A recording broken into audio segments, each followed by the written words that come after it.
Can I see your kitchen? Can you show me around? Yeah, the kitchen right here. Small kitchen, but it does the trick. I got beef stew and a biscuit, fruit, salad bar, milk and juice. All right. I try to provide them, with 5 a day, fruits and vegetables. So this is for, do you have to be senior citizens to eat here? You do? Yeah. And do you have to live here to eat here, or can you live on the reservation? You can come from anywhere. From as anywhere? long as you're an elder, we'll feed you. Oh, very nice. Yeah. So now, what's your background? What's my background? I went to the culinary arts school in Calais, and I graduated from there, and I went on to the dietary management program, and I finished that up right here in Calais. Where are you from originally? Right here. Right here. Pleasant Point. This is it. Yeah. And how's life treating you these days? Pretty good. How are things on the reservation? Hmm. How would you describe it? How would I describe it? Yeah, how would you describe it today as opposed to 15 years ago?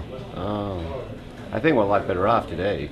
You do? Yeah, a lot of people are taking advantage of the free education, so that's good, Right. compared to 15 years ago. There wasn't that much students going to school then. Right now, I think there's about over 100 students going to school. Grade school, high school? College, And that from age 18 to maybe 60. that's terrific. Yeah. And that's all across the United States. They're going to school anywhere, not just... We just In go this to area. school in the state of Maine. Oh, just in the state of Maine. Yeah, unless it's tuition waived. And are a lot of these kids coming back and Some of them, most Some of of them, them are, yeah. yeah. Like my godmother here, she's a doctor. Oh my gosh. She went to medical school in Biddeford.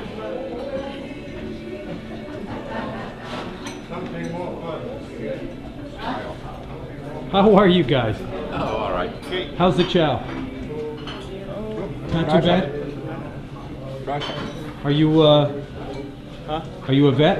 Am I a vet? Yeah. No, no. I noticed you're No, it's just that's the martial look. arts style of. That's the new style. So what do you do out here? Oh, what am I? I Yeah. just come spend time with my elders here. My relatives. Yeah. And is this your dad? No, it's my relative. It's like a guy, like an uncle, great uncle. Oh, okay. And do you live here as well? Are you Yes. from this? Yes. Everybody pretty much from this area? She's from Canada. From Canada? Oh. Oh, really? Very cool. Oh, great. So what do you do? Do you Oh, I'm have- a student. You're a student? Yeah. What are you studying? Business Whereabouts? in WCCC in Calais. How's that going? That's going pretty good. What are your plans? What afterwards? You're going to get a degree and then... Yeah, probably create my own business and help my people and stuff like that. Much as I Great. could. What are you thinking that you might do? Well, I'm also, I went to school for American Indian Studies as well, and it's mostly like cultural preservation. Excellent. Yeah. So you're working About our on that as culture. well, yeah. What do you think about what needs to happen as far as the young people and things like that with American Indian Studies? Oh, I think they should really take a serious look at reviving our culture and our language as well. Also learn how to respect our elders here as well. Do you think that that's... Because they have so much knowledge, these guys, they've been here. My nephew Calvin, That's your nephew? Hey. he's a seaman. Retired, made enough money to support me. Merchant Marine? No, operating engineers, Marine Division, Okay. out of New Jersey now. Oh, really? Works on tugboats and barges. Are you down there now, or are you... No, I'm retired. You're retired now. What is your name? Cunny Mulsum. Cunny Mulsum. Mulsum. Cunny Mulsum. How do I That spell means that? Old Wolf. KANIMALSOM. Oh, that's a great name. Old Wolf, huh? Yeah. Cool.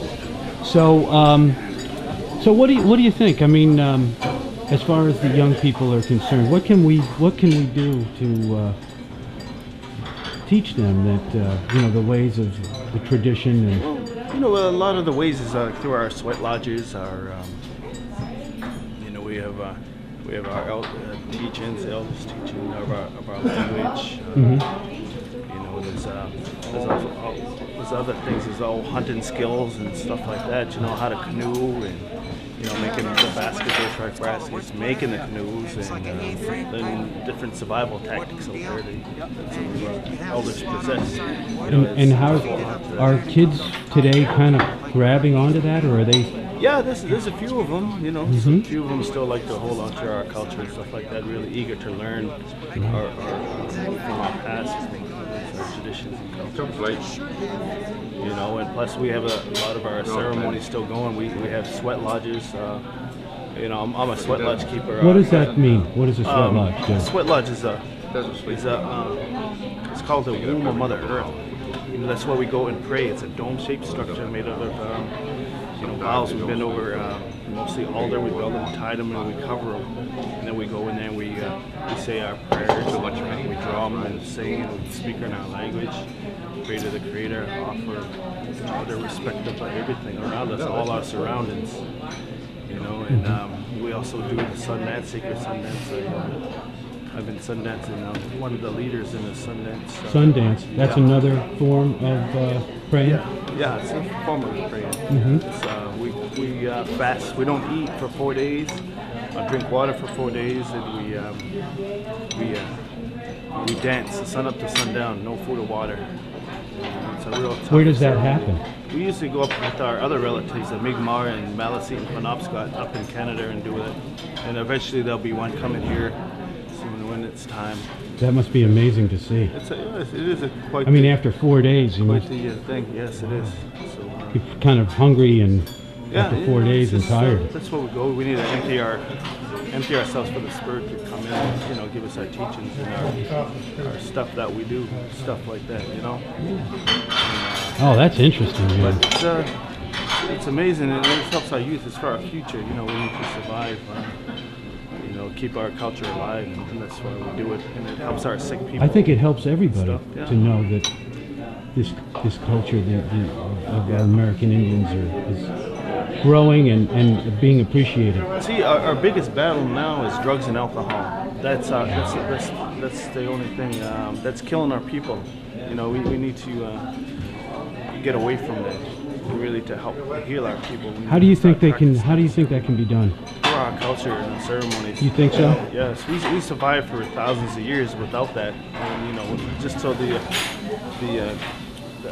arrival of the Europeans, that's when we started declining. Our numbers started declining in our way of life, and not really respecting our elders. And, you know, really went into a spiral downwards.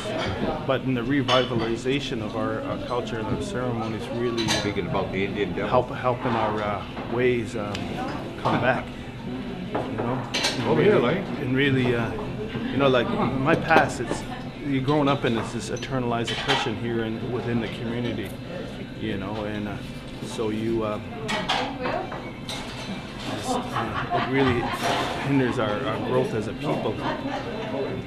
So in order to get out of that, you have to set aside some of these bad behaviors and relearn our culture and our ceremonies, to learn to respect ourselves, respect our elders.